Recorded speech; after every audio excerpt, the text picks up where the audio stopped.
Mahaharap sa patong-patong na reklamo ang dating empleyado ng First Family dahil sa panloloko umano gamit ang pangalan ng Pangulo. Ang suspect nagpapakilala pa umanong undersecretary. Nakatutok si Von Aquino. Ng warrant ng Branch 169 sa Pasig City.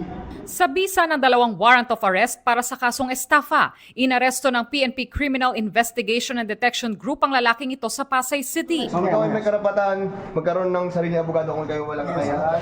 Ayon sa CIDG, inireport sa kanila ng Office of the Special Envoy for Transnational Crime na ginagamit umano ng suspect ang pamilya ni Pangulong Bongbong Marcos sa panloloko ng mga contractors at negosyante. Nagpapakilala rin umano siya bilang undersecretary na kaya umanong mag-facilitate ng government projects kapalit ng 3 to 5% ng komisyon. They are using this to encourage people, to juke people into believing that they can actually influence the outcome of procurement processes, especially bidding and supply contracts. So hindi totoo yun. Ayon sa CIDG, naging lehitimong empleyado ng First Family ang suspect bago naluklok sa pwesto ang Pangulo.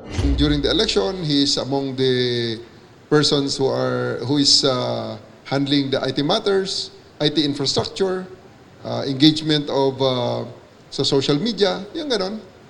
So marami siyang mga nagawa at ginawa. Pero yun nga lang, nalihis ng landas.